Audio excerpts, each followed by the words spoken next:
साथियों नमस्कार। साथियों, आपने यूजीसी की गाइडलाइंस के बारे में सुना होगा, जिसको लेकर के देश में जनरल कैटेगरी के लोग, कहीं कहीं ओबीसी कैटेगरी के लोग बड़े स्तर पर नाराज थे, सरकार से नाराज थे, यूजीसी से नाराज थे, और वो नाराजगी जायज भी थी। सरकार को ध्यान देना था, सरकार ने ध्यान नहीं दिया, सरकार की लापरवाही थी। अब सरकार को इस पर ध्यान देना चाहिए। लेकिन आपको पता है कि यूजीसी की जो गाइडलाइंस तैयार की गई थी वो किसने करवाई थी या किसका बहुत बड़ा हाथ था? वो है ये लेडी, इसका नाम है इंदिरा जयसिंह। मैं इसे इज्जत नहीं दे पाऊंगा क्योंकि धीरे धीरे जैसे वीडियो में आप इसके बारे में जानेंगे आप भी इज्जत नहीं देंगे। ये एक सीनियर वकील है, सुप्रीम कोर्ट में समय समय पर याचिकाएं दायर करती रहती है, और इसने जो जो याचिकाएं दायर करी हैं, जिस जिस तरह के कार्य किए हैं, उसको जब आप सुन लेंगे तो आपकी रूह कांप जाएगी। ये वो लेडी है। यूजीसी की गाइडलाइंस इस लेफ्टिस्ट ने तैयार करवाई थी, और इससे पहले जो कारनामे इसने करे हैं वो आप एक एक करके देखिए। सबसे पहले तो हम बात करेंगे यूजीसी इक्विटी रेगुलेशंस की, जिसमें बहुत बड़ा हाथ इस लेडी का था। सबसे बड़ी गलती इस व्यक्ति की है। क्यों ध्यान नहीं दिया? आप क्या कर रहे थे? शिक्षा मंत्री थे, सो रहे थे क्या? अब ध्यान दीजिए। खैर, इंदिरा जयसिंह नाम की इस एडवोकेट ने अफजल गुरु की फांसी रुकवाने के लिए पिटीशन दायर करी थी 2006 में। और अब अफजल गुरु कौन था? अफजल गुरु जो 2001 में संसद पर हमला किया था, इसकी फांसी रुकवाने गई थी ये। फिर जाकर के 2013 में अफजल गुरु को फांसी हुई थी। ये इंदिरा जयसिंह है। और देखिए, इंदिरा जयसिंह वही लेडी है जो उन लोगों में शामिल है जिन्होंने याकूब मेनन की फांसी रुकवाने के लिए आधी रात को याचिकाएं दायर की थी। अदालत में आधी रात को दरवाजा खटखटाया था कि इसको फांसी मत दो। 2015 की बात है, लेकिन अदालत ने इसकी बात नहीं सुनी, फांसी दे दी गई। याकूब मेनन कौन है? जिसने मुंबई में हमले करवाए थे और न जाने कितने लोगों की हत्या हुई थी। इंदिरा जयसिंह वो है। और देखिए, इंदिरा जयसिंह वो है जिसने यह कहा है कि सुरेंद्र कोहली को भी फांसी नहीं होनी चाहिए, इनको बरी कर दिया जाना चाहिए। इसकी फांसी रोकने में भी इंदिरा जयसिंह का हाथ था। और सुरेंद्र कोहली कौन है? आपने निठारी कांड सुना होगा 2005-06 के आसपास, जहां पर एक व्यक्ति बच्चों को मार के उन्हें खा जाता था। उसमें 2 लोग शामिल थे। सुरेंद्र कोहली को गिरफ्तार कर लिया गया था, जेल में रह रहा था, फांसी के तख्ते तक पहुंचने वाला था, लेकिन बरी हो गया। इसमें भी इंदिरा जयसिंह का हाथ था। इसके अलावा इंदिरा जयसिंह वही हैं जो इस समय पूरी कोशिश कर रही हैं कि जो शारीरिक संबंध है उनकी मिनिमम एज 18 से 16 कर दी जाए। अब आप जानते हैं कि 16 साल की लड़की को किस तरह से कुछ लोग बरगला सकते हैं, उसका धर्मांतरण करा सकते हैं, उसको एक जगह से दूसरी जगह लेके जा सकते हैं। उसे क्या पता चल पाएगा? कितने बड़े स्तर पर हमारे देश में धर्मांतरण हो रहे हैं, जिहाद हो रहा है, लेकिन जब 18 पर भी नहीं रोक रहा है तो ये तो 16 पर ले जाना चाहती है। अगर आप 18 के बाद अपनी स्वेच्छा से धर्म बदलते हो या किसी से विवाह करते हो तो किसी को कोई दिक्कत नहीं है, कानूनी रूप से वो वैध है, या किसी से शारीरिक संबंध बनाते हो वैध है। लेकिन ये चाहती नहीं 16 कर दी जाए, इसमें ये लगी हुई है। इसके अलावा इंदिरा जयसिंह वही है जिसने सेक्शन 377 को कानूनी रूप से लीगल कर दिया जाए, इसमें पिटीशन दायर करी थी, और पूरा प्रयास किया कि सेम जेंडर में भी रिलेशंस बन सकते हैं, इन्हें बिल्कुल नॉर्मलाइज कर दिया जाए। और ये तो जो गे कल्चर आजकल बढ़ रहा है, इसको और ज्यादा बढ़ाने में मानती है। ये तो चाहती है, होता है, कोई दिक्कत नहीं, होने दो। वो है इंदिरा जयसिंह। और देखिए, निर्भया केस आपने सुना होगा, दिल्ली में 2012 में हुआ था। एक बस में मेडिकल की छात्रा के साथ किस तरह से लोगों ने बर्बरता की और फिर उसकी हत्या कर दी गई थी। उसके जो आरोपी थे उनको फांसी न हो जाए, इस पर पूरा प्रयास इंदिरा जयसिंह ने किया। इनके साथ कुछ लोग भी थे, और साथ में इंदिरा जयसिंह ने ट्वीट करके निर्भया की मां से कहा कि आप इनकी फांसी रुकवाने में सहायता करते हुए इनको माफ कर दीजिए। मतलब इंदिरा जयसिंह नहीं चाहती थी कि निर्भया के आरोपियों को फांसी, वो फांसी के खिलाफ रहने वाली महिला है। तब जो निर्भया की मां है उन्होंने गुस्सा दिखाते हुए बोला कि ये किस तरह से इंदिरा जयसिंह इस तरह का सजेशन दे सकती है कि मैं उनकी फांसी रुकवाते हुए उन्हें माफ कर दूं। वो है इंदिरा जयसिंह। इंदिरा जयसिंह वो हैं जिन्होंने 18 वाले मैंने बता दिया आपको। यही इंदिरा जयसिंह है जिनको सोनिया गांधी ने अर्थात एंटोनियो माइनो ने 2009 से 2014 तक एडिशनल सॉलिसिटर जनरल बना के रखा था।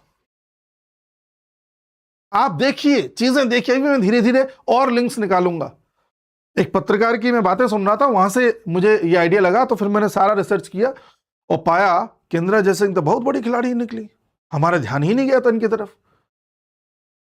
और सोनिया गांधी इनको एडिशनल सॉलिसिटर जनरल बना रही हैं। ओहो हो। अच्छा, एक चीज और बता दूं, जो निर्भया की मां को इन्होंने कहा था ना कि आरोपियों को माफ करते हुए उनकी फांसी रुकवा दो, पता है एग्जाम्पल किसका दिया था? सोनिया गांधी का। सोनिया गांधी की तरह माफ करते हुए उन्हें जो है आप फांसी रुकवा दो। जो सोनिया गांधी का बड़ा कलेजा बताते ना कि राजीव गांधी के हत्यारों को माफ कर दिया, पता नहीं किस किस तरह से सोनिया गांधी को महान दिखाने की कोशिश करते हैं, वही कार्य यहां पर किया गया इंदिरा जयसिंह के द्वारा। आगे की घड़ी देखिए।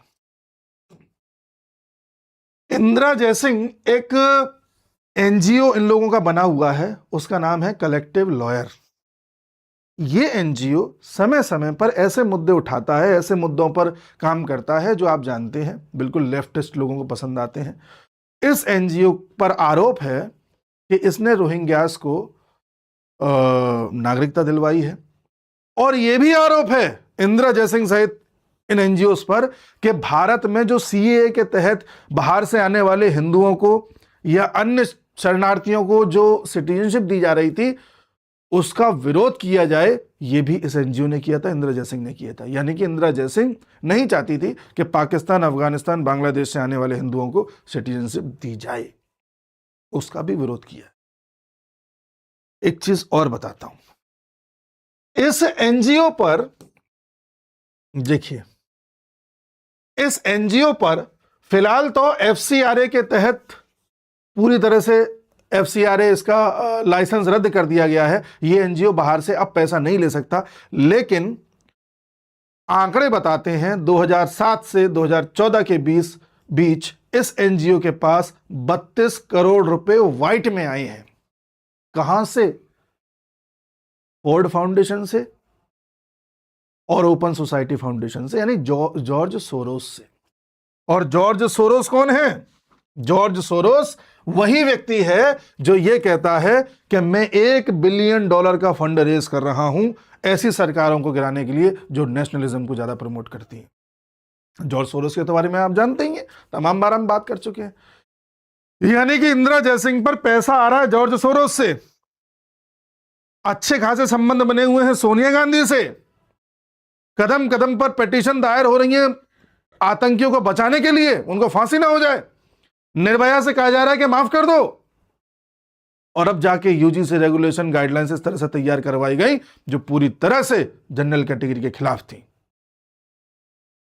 इसमें गलती सरकार की है। सरकार क्या सो रही थी क्या? लेकिन हमारे मोदी जी को भी कभी कभी ऐसा अंदर से आता है कि नहीं नहीं, मुझे सबको साथ ले, सबका साथ सबका विकास वाला आता है उनके अंदर से, कि लाओ मैं उससे राजदीप सरदेसाई से आधे घंटे फोन पे बात कर लूं, उसका हाल ले लूं। लाओ मैं जावेद अख्तर से बात कर लूं। लाओ मैं शाहरुख खान को एक नेशनल अवार्ड दिलवा दूं। लाओ मैं, अच्छा ये लेफ्टिस्ट लोग कुछ ड्राफ्ट तैयार कर रहे हैं, ठीक ठीक कर रहे होंगे। अरे आप कितना भी इनको साथ ले लीजिए, बर्बाद करके छोड़ेंगे ये। आज हम जो हिस्ट्री में गलत चीजें पढ़ रहे हैं और हमें लगता है कि भारत की पहचान तो ताजमहल से ही है, जो हमें सिखा दिया गया है, और हमें पता तक नहीं है कि हमारे देश में ऐसे कितने मॉन्यूमेंट्स हैं जिसके पर आज भी रिसर्च चल रही है कि बनाए कैसे थे। हमें पता तक नहीं है। कारण क्या है कि ऐसी हिस्ट्री की किताबें हमें पढ़ाई गई जो लेफ्टिस्टों ने लिखी थी, रोमिला थापर, इरफान हबीब। हमें पता तक नहीं है हमारे देश की खूबसूरती क्या थी। किसी भी देश को अगर गुलाम बनाए रखना है, किसी भी देश का उसको डिमोरलाइज करना है, तो उसकी किताबें बदल दो। ये अंग्रेजों ने किया था 1835 में। मैकुले ने क्या कहा था? इस देश को अगर गुलाम बनाए रखना है, यहां पर इनका एजुकेशन सिस्टम बदल दो। ऐसा बदला कि तब से हम अभी तक गुलाम ही हैं। हम अपने आप को जान ही नहीं पा रहे हैं हम थे क्या। और उसमें पूरा इकोसिस्टम है जिसमें एक ये भी है। आगे देखिए, ये जो इनका एफसीआरए का लाइसेंस रद्द हुआ है, उसके बाद से ये ज़्यादा एक्टिव हो गई हैं। और कई ऐसे मुद्दों पर इन्होंने, देखो ये मुद्दा वुमेन राइट्स के नाम पर, ये आप जान ही रहे हैं कि किस तरह से बातें करते हैं। ठीक है, एफसीआरए इनका सस्पेंड कर दिया मोदी सरकार ने। ठीक है जी, एचआईवी इश्यूज पर उठाते रहे हैं, बातें ऐसी उठाएंगे आपको लगेगा कि अरे नहीं नहीं उठाना चाहिए मुद्दा, लेकिन उस मुद्दे को कहां ले जाते हैं आप देख लीजिए। तो ये महिला इंदिरा जयसिंह नाम की किस तरह से अंदर ही अंदर खेल करती चली जा रही थी, किस तरह से अलग अलग केसेस में इसके नाम आ रहे थे। ऐसा नहीं है कि हर केस में ये डायरेक्टली गई थी, कहीं किसी टीम में जुड़ी हुई थी, कहीं मर्सी पिटीशन में साइन करके दे रही थी कि हाँ नहीं नहीं इसकी फांसी रुकवा दो, कहीं पर ये खुद याचिका जा करके दे रही थी, जैसे कहीं पर ड्राफ्ट बनवा रही थी जैसे यूजीसी ने बनवाया है, कहीं पर ट्विटर पर लिख करके बोल रही थी कि नहीं नहीं उसे माफ कर दो। हर तरह से इसने प्रयास किया है, जहां जहां जितना ही कर सकती है कि कैसे भी वो सब कर सके जो मैंने आपको बताया। तो इस महिला के बारे में जानना बहुत जरूरी था। उम्मीद है मैं अपनी बात कन्वे कर पाया हूंगा। हम सब एक पक्ष देखते हैं, सरकार की गलती है, सरकार की गलती, ठीक है मान रहे हैं, धर्मेंद्र प्रधान की सबसे बड़ी गलती है, सो रहे थे क्या तुम? लेकिन देखो आज भी ये किस तरह से दीमक की तरह देश को अंदर ही अंदर अंदर ही अंदर किस तरह से ले जा रहे हैं, किस तरह के मुद्दों को आगे बढ़ा रहे हैं। होमोसेक्सुअलिटी होनी चाहिए, बच्चियों की एज या लड़कों की एज भी 18 से 16 कर देनी चाहिए। इससे देश, हमारा देश अभी उस पोजीशन पे नहीं है कि इतने इस तरह के कदम उठाए जाएं। यहाँ बड़े स्तर पर धर्मांतरण हो रहा है, हम उसे तो रोक नहीं पा रहे, तुम 18 से 16 करना चाह रही हो। तो ये पूरा खेल है साहब। इसलिए वीडियोस हमें लाने पड़ते हैं, इसलिए अवेयर करना पड़ता है कि आप लोग जो चीज़ देख रहे हैं वो ठीक है, लेकिन उसके पीछे क्या क्या है वो भी देखने का प्रयास करें। बाकी मिलता हूँ अगले वीडियो में, तब तक के लिए नमस्कार।